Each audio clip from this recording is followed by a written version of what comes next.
Bonjour, my name is Vita and I'm the creator behind this YouTube channel called Mon Petit Four.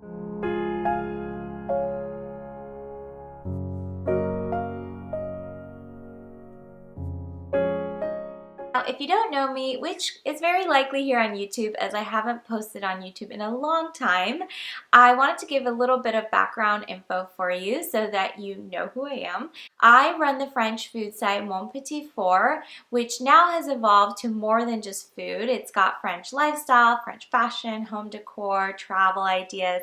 It's got anything and everything for the Francophile on that site. And I've been running that since 2015.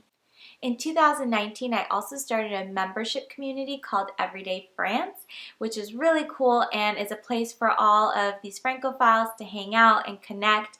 And it's just been so fun and amazing to be surrounded by a bunch of really cool France-loving friends in that community.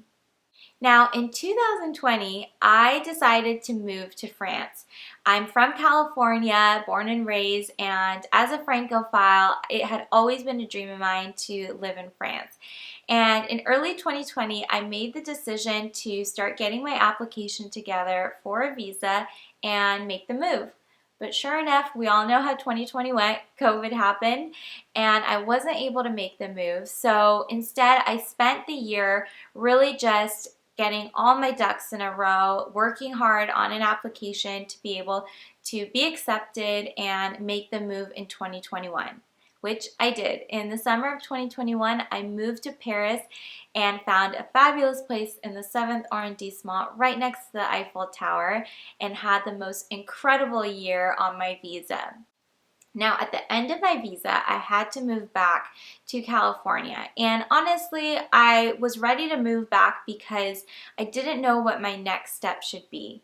As someone who runs a business, I run the business in the US, and I knew that if I wanted to live in France longer, I would have to think deeply and thoughtfully on whether I wanted to move my business to France too. And I knew that personally, I loved living in Paris. I loved France. I mean, living there just further cemented my love and adoration for the country. But again, moving a business there is a totally different thing. So I really thought long and hard about it before I decided to make my next move.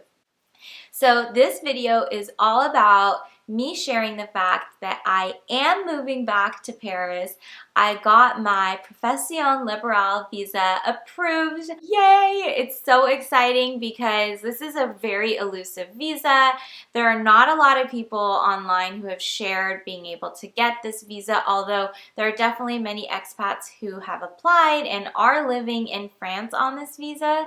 It's just that it's a pretty tricky one to get, and I was able to get it on my own, which I'm so proud of. I'll start off by saying when I first made the decision that I was going to indeed move back to France and pursue this visa, I approached a lot of different immigration attorneys and specialists about it. I knew that it was going to be a little tricky to get, and I thought that I might need some help, so I reached out. But a lot of the attorneys I spoke to were quoting me thousands of euros, like 3,000 to 4,000 minimum. And I honestly know how expensive moving abroad can be just with everything else that you have to pay for, that I really didn't want to spend that much just for the application part of the move. So I decided to do what I did back in 2020, which is really dig my heels in and get researching. And I spent months online looking through forums, Facebook groups, books, like anything I could get a hold of that could potentially help. I looked into and I used. I was able to put together my own little collection of items that I felt the consulate would want to see in order to consider my application. Now, let's just enter this little point here in case you're like, what? What do you mean? Doesn't the consulate tell you what you need? If you're not familiar with the French visa, application process, or you've never applied for a visa before, the French consulate has basically a very brief list for each visa type that they give you in terms of what they require and are looking for. They're purposely very vague because they want there to be room for their own discretion. And of course, every applicant's situation is unique and different. So if one person does something successfully, that doesn't mean another person's guaranteed to get a visa if they do the exact same thing. It'll increase the likelihood, but again, nothing's a guarantee there. When I went and looked online for this visa, there's only a few things that they list, like they want a copy of your passport, they want a business plan. If your idea that you want to do, your business idea, is a regulated profession in France, then you need to get authorization too, and you need to show them that authorization. And of course, you need to show that your business is going to make some money, have some kind of proof that you can support yourself while you're there. So it's very limited. It's just these few things. And if I had only submitted these few things, I'm sure I would have been rejected, because at the end of the day, they want to see a really well thought out application, a really thorough business plan. You need to really make a compelling case for them that you are not only not going to be a burden on their system or end up, as a homeless person living under a bridge by the Seine, but that your business is also going to be successful and there's a reason for you to actually be in France doing it, and there's a need for it in France. So I put together a very thorough application and I submitted it to the consulate, knowing that it's typical. It would be totally normal for them to take, at least 3 to 4 weeks to consider my application. And I got my application, or I should say my passport, back in the mail in 8 days, which was crazy. VFS, which is the third-party center that basically organizes collecting your application from you, sending it to the consulate, and then getting it from them and sending your passport back to you. They facilitate all of that. They give you tracking information, and you can use the tracking information to keep track of basically where your passport and application is at. Now, they don't tell you whether your application has been approved or not. You have to literally wait until you get your passport in the mail. But they do give you the tracking information. And so I was able to see how quickly my application and passport got to Washington and how quickly it was being sent back, which honestly, I was so nervous because I thought for sure my application was rejected if it was that fast. I remember the UPS guy coming to the door, of course, at the very last minute of the day of the delivery window.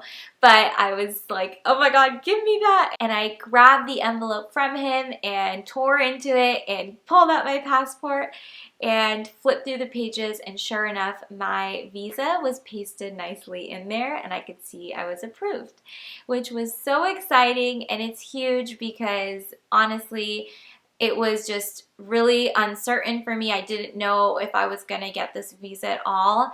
And now that I have it in hand, I can move back to France and run my digital business as well as the physical retreats that I host in France on this visa. So I'm super excited. I'm going to be moving this spring, and my next steps are to basically look for an apartment, which I plan on sharing with you guys and taking you along with me on the journey. So if you're curious about that and you want to see that process, then definitely stay tuned to this channel. I'm going to be going through it, like I said, step by step and sharing that with you. And if you're interested in learning more about how to apply for either the visitor visa, which is what I got the first time around, or the Profession Liberale visa, then make sure you check out my free masterclass that I have linked below. That's going to show you basically what all the different visa types are that you can apply for.